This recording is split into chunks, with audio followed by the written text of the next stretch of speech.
So, good morning, friends. Right now, 26 participants are present, and I hope that at ABS Engineering College, about 20 to 27 participants might be present in the seminar hall. Am Yes, I sir. correct, Dr. Puneet? Yes, sir. Yes, sir. So, how many are present in your center? So 24% and three are joining in 2 3 Okay, minutes. thank you. So, now you see, on the very first day, uh, project stages were discussed, followed by writing the goals and objectives, and also identification of problem, defining the problem, defining the project. On the very first day, while discussing the stages involved in the conduct of a project, I also shared with you 10 rules for effective project management. So those 10 rules were that setting a clear project goal and then determine the project objectives. These were the first two, that is GO Go, and that part was covered by Dr. PK Tulsi. So, friends, Go may be your propellant, that is a force that drives something else forward, but you will need a cart to ride in. So, when I say cart, CART, cart means establishing checkpoints. That is the purpose is to mark the project progress, the activities that get the project done.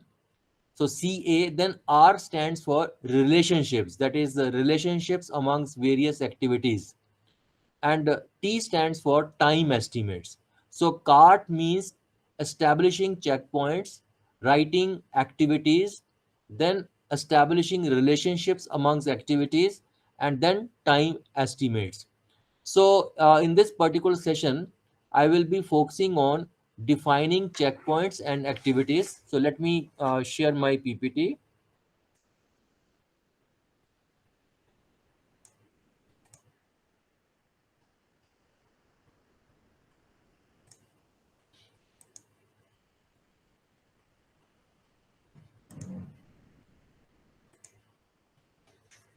So defining checkpoints and activities.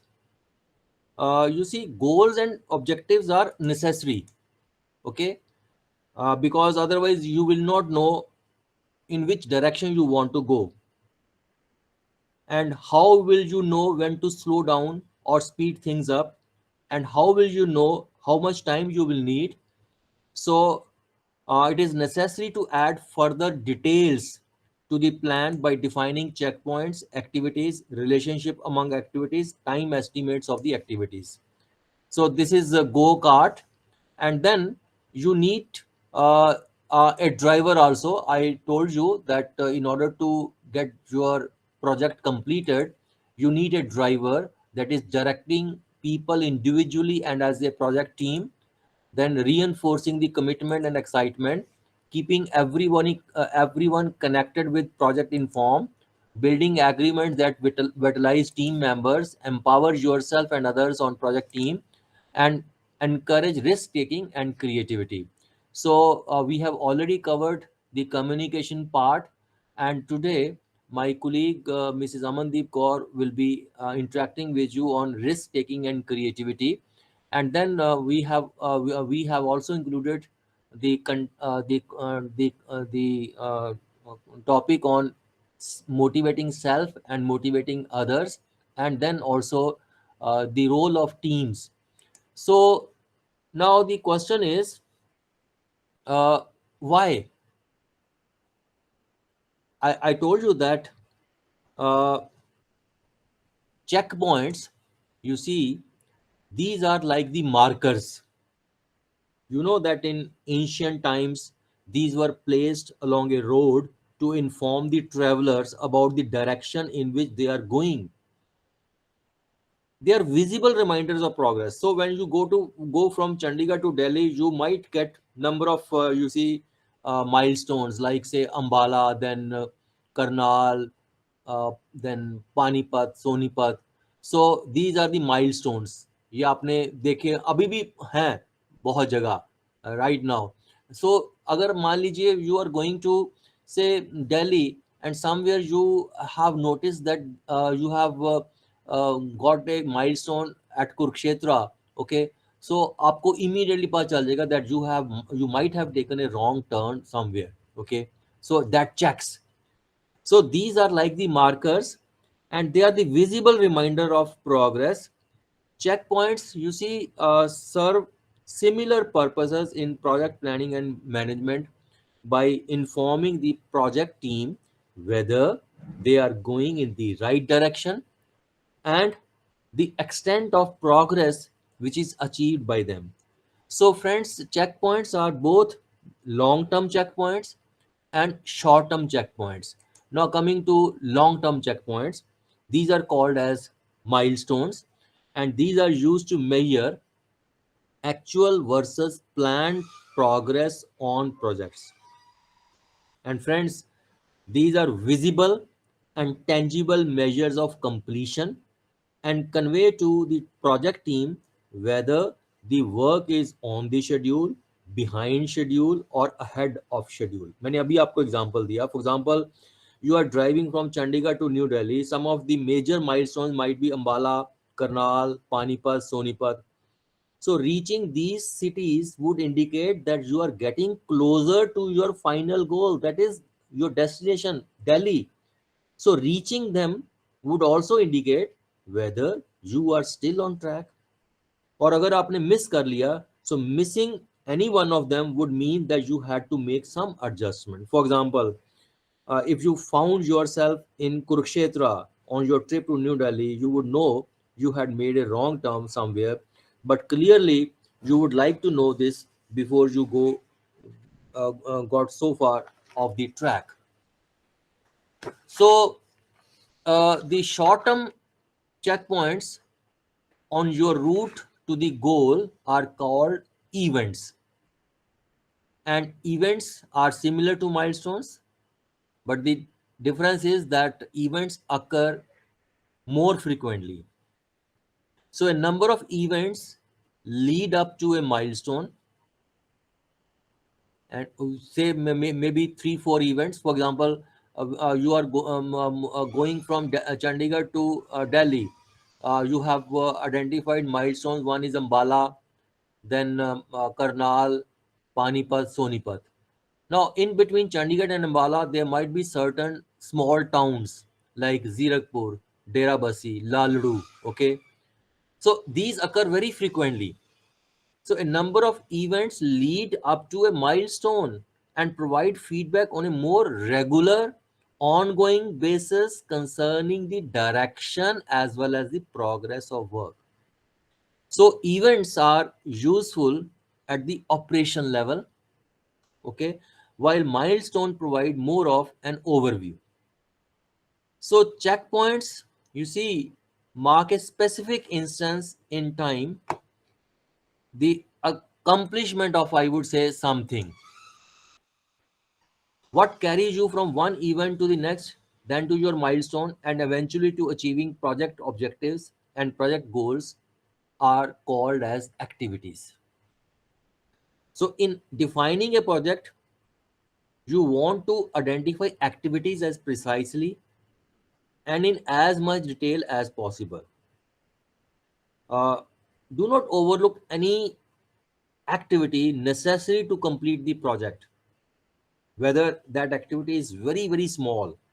For example, on your trip to New Delhi, for example, if you have failed to check your fuel at a petrol pump, that could call that could halt your entire project if the car runs too low on the fuel, isn't it? So activities involve the performance of specific tasks, operations, jobs, and these consume time, resources. And friends, each activity has a definite beginning and a definite end. And activities have to be performed in order to go from one event to the next, and then to the milestone, and finally for reaching the project goals and objectives. Now this figure, you will see this shows that the project goals and objectives, checkpoints, that is milestones and events, and activities are highly interrelated, and these are very essential for planning of project and its management. Say uh, one goal, say you want to improve the quality of instruction in your institution, that is the one. Now it could be, there could be two objective or three, so one objective. So for one objective I have thought of one, two, three milestone, and for each milestone there would be event activities and events. Okay, likewise, so all these lead to the attainment of the broad goal. I'll take up one example, and that will make you you see clarify about the concept of milestones, events, and activities. So diagrammatically, you see events and activities can be shown in the form of a network. And a network, you see, indicates all activities, jobs that need to be carried out in the implementation of a project, and that provides information about the various events, various activities are interrelated with one another. So it's a, I would say it's a graphic representation of a project plan. Network is a graphic representation of a project plan. Networks have two significant features. One is the activity. Now, in a network, activity is represented by an arrow. You see, this is an arrow. This is an activity. Okay. And this is the event. Node or event are represented by the circle. So, example of the physical meaning, let me clarify the physical meaning. For example, writing a page is an activity. However, the instant of starting to write the page and the instant of completing it are events. Writing a page is an activity. Now, once you start writing is an event. Once you complete writing the article is the event. So, activities involve actions or operations and definitely consume time. They may continue for hours, for days, for months. On the other hand, an event is a momentary, or you can say instantaneous occurrence. It occupies no time, but it identifies the beginning or end of an activity. Uh, Another example, the instant of beginning a meal and the instant of completing the meal are events, while the act of eating the meal itself is an activity. So, events are usually identified by numerals 1, 2, 3, 4. Here, 1 and 2 are events, and A is the activity. Now, here, 1, the numeral 1 denotes the beginning of an activity, A, whereas 2 denotes the end of activity, A. The arrowhead is always placed alongside the end, you see, node. Now, when more than one activity is considered in a network, the diagram will look like this. Here, 2 is the end of activity A, but it is also the beginning of activity B and beginning of activity D. So B, you see, cannot start until A is completed. Likewise, D cannot start unless this A is completed. Likewise, C activity cannot be started unless B activity is completed, and the E activity cannot be started unless the D activity is finished. So this is I have shown you I have given you the example of a network. Now work breakdown. You see the defining of checkpoints and activities is concerned with starting from the larger perspective of the goal and objective, and then becoming increasingly precise in looking at the milestones, events, and activities. So it is very essential to go from the overall picture down to the individual events in order to list the activities involved.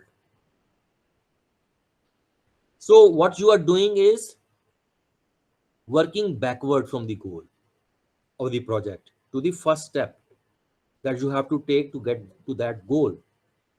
So what is first turn you take on your trip to New Delhi?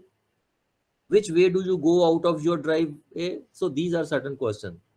So the elements of a project and their interrelationships are determined by a technique called work breakdown structure. So such a technique, you see, establishes the hierarchical order by breaking down the project into recognizable subsystems or components and discrete activities or tasks that can be planned, scheduled, implemented, and controlled for completion of the work. There is no hard and fast rule for breaking down a project into activities. I'm sharing with you one or two guidelines. One is that if the time required to complete an activity is less than 1/1000th part of the project time, the level of detail is too great. On the other hand, if the time required to complete an individual activity is more than 1/10th of the project time, it means the detail of activity is too, you see, shallow, of, you can say, little depth. Let me give you an example of preparing tea. Uh, you see, it may involve number of activities. First of all, deciding how many cups of tea are to be prepared. This is one activity. Then uh, select select a appropriate utensil. Put the utensil or pot on the burner of the gas stove. Now pour the quantity, that is, you have to another activity, measure the quantity of water required. Then pour is another activity, pouring the water into the pot. Then you have to put your burner on. This is another activity. Then the boiling of water will take some time. Okay.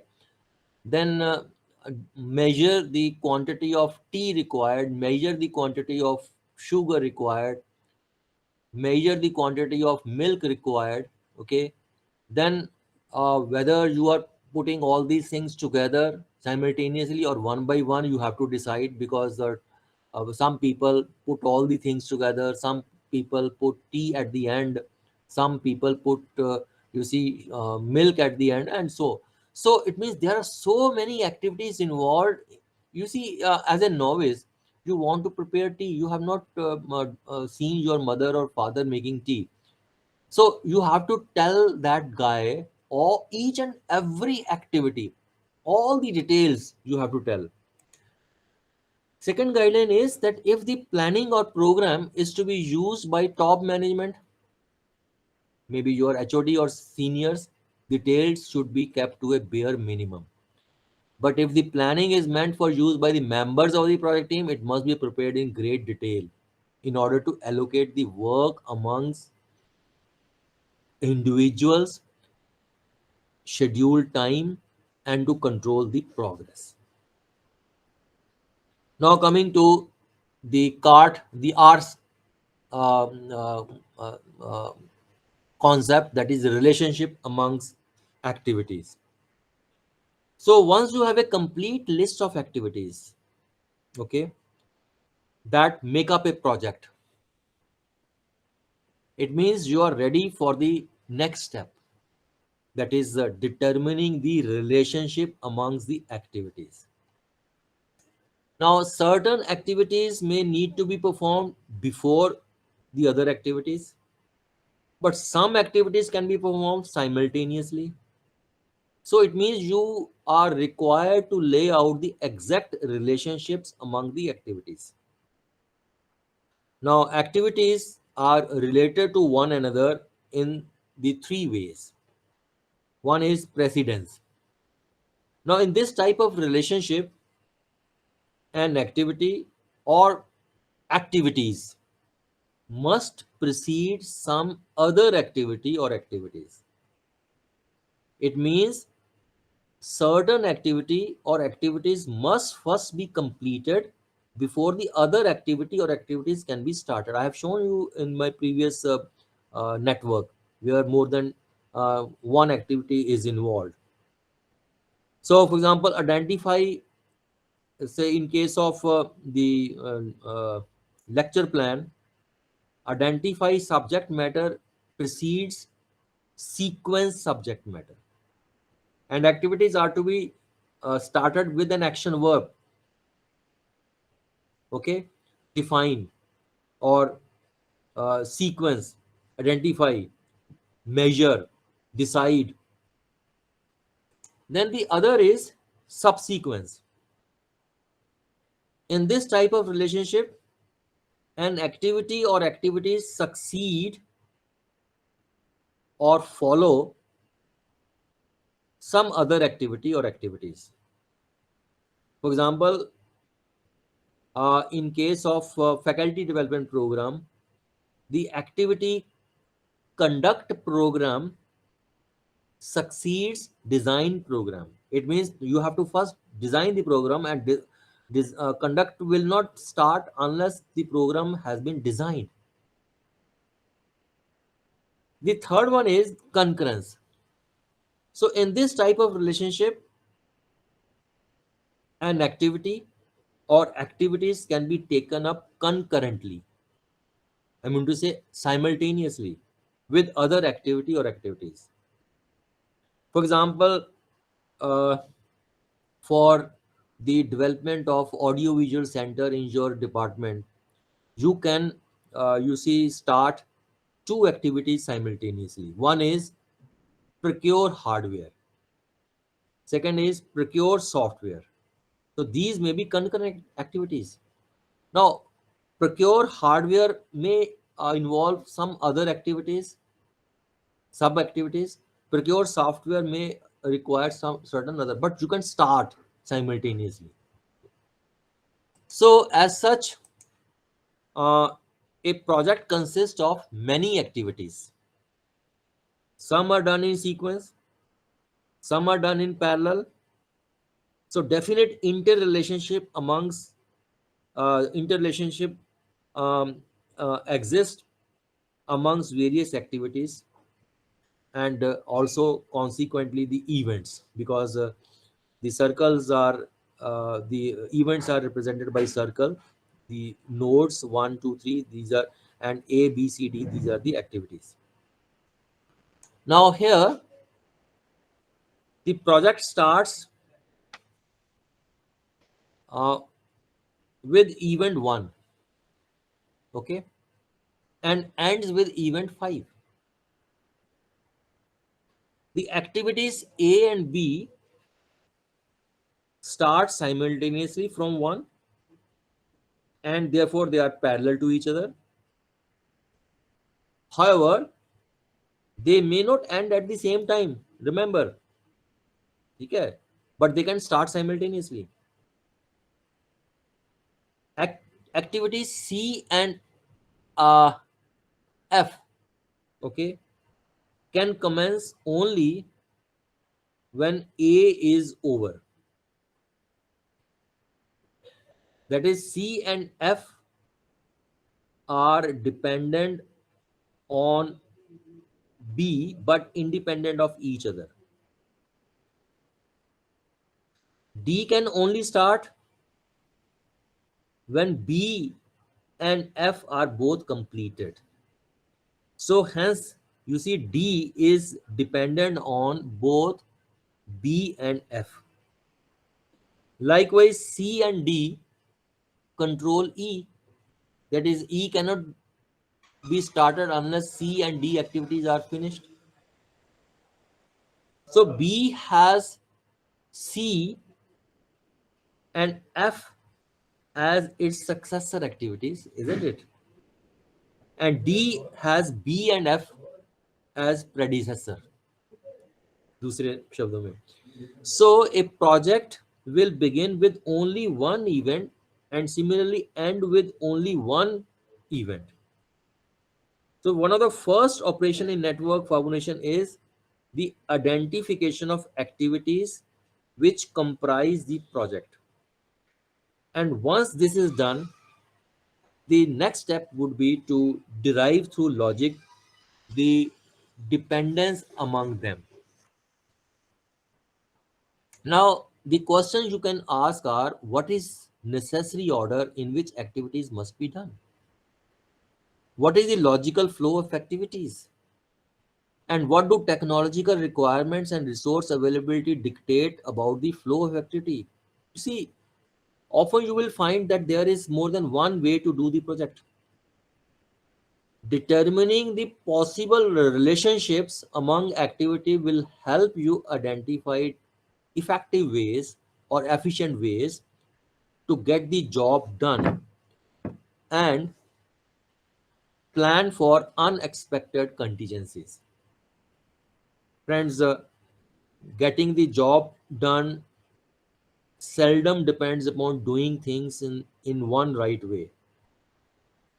Perhaps two activities can be done in parallel rather than one after the other. You have to decide, you have to think upon it. Now, coming to time estimates of activities and other resources. This is the T part and S part. S part is the scheduling part. Okay. So, after identifying the various activities of the project, it becomes, you see, necessary to assign time estimates to the activities to start the scheduling process. You also need to determine the amount of money you require, number of people you require, the quantity of equipment, the type of equipment, and other resources each activity will require. So, such estimates will help you to plan the project more completely. You can ask questions like, who needs to be involved? How long it will take? How much will it cost? So, such decisions have to be made with limited, you see, information. Usually you do not know exactly how long a particular activity will take. You do not know exactly what resources will be needed. This is because each project is a unique one. The process of estimating resource requirement is especially challenging, I would say, because you cannot predict the future, because things are likely to change once you implement the plan. So time estimates for completing various activities should be made keeping in view certain factors, like time estimates to be made by those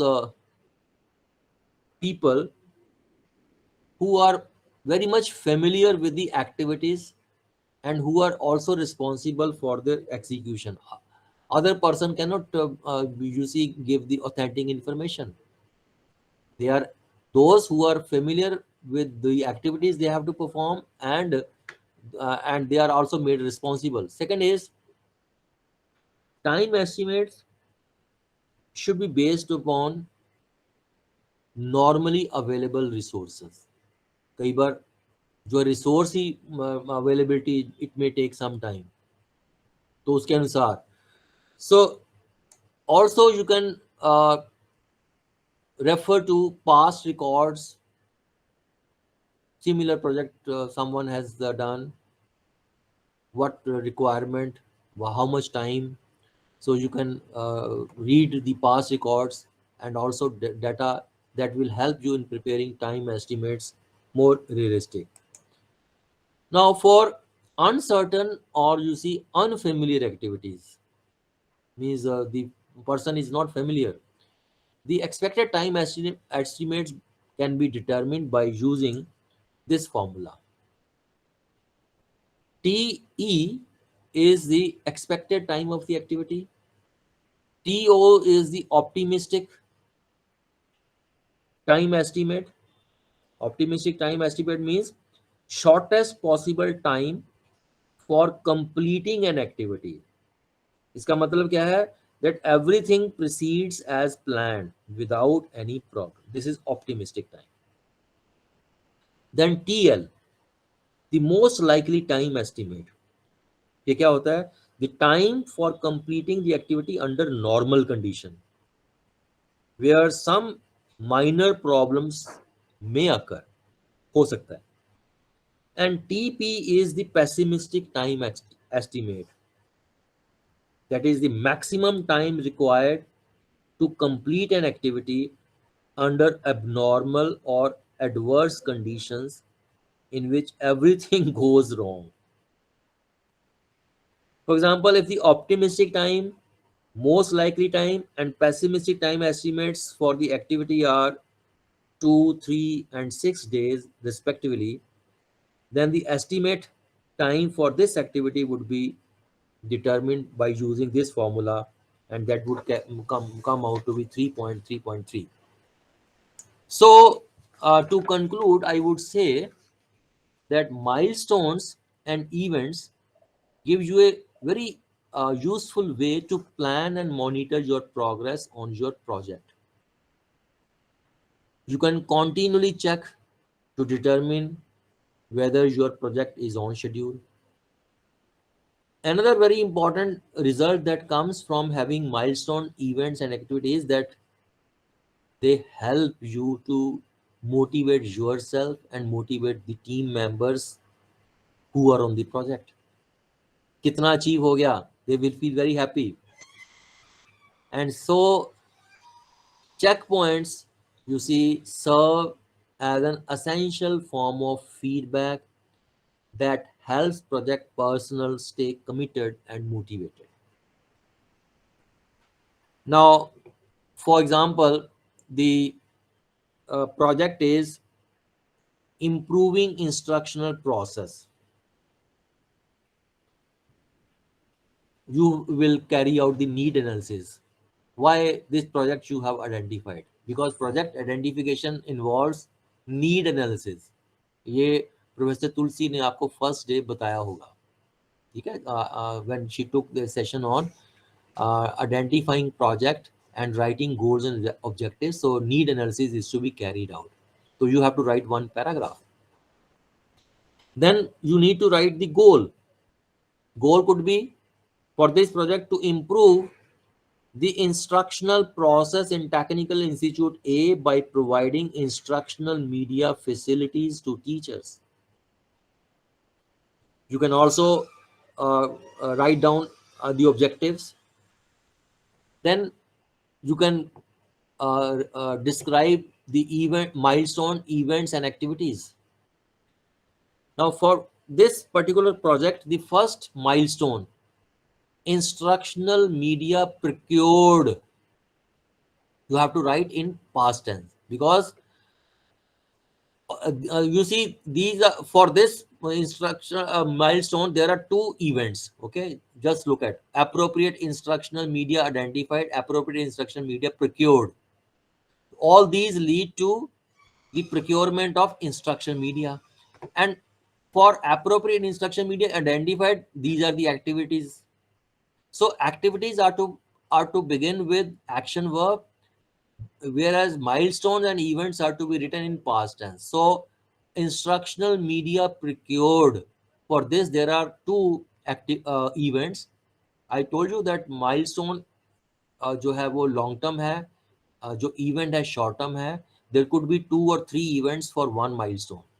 Likewise, there is second milestone in order to achieve the objective. So appropriate instruction media identified means survey the existing media, because you can survey in your institute which type of available. Then identify the subject experts for identifying the media as per syllabus. Conduct a workshop for finalizing the list of media. Prepare the final list of media required. Prepare proposal for approval by the competent authority. Okay. Then second is, this is the identification. Now procurement. Identify the suppliers from where media can be procured. Invite quotations. Prepare comparative chart. Select the supplier. Place purchase order. Procure media. So these are the activities for achieving this particular event, that is appropriate instruction media procured. So after performing all these activities, you have procured the appropriate instruction media. So after identifying and after procuring the instruction media, it means you have procured the instruction media. Now, instruction media procurement or identification is not sufficient unless the people are trained. So human resource, you have to train the faculty, you have to train the technical staff also. So human resource for operating instruction media acquired. So identify human resource for operating media. Faculty in the use of instruction media in the classroom trained. So identify faculty to be given training, send faculty to expert agency, and so. So I have given you one example.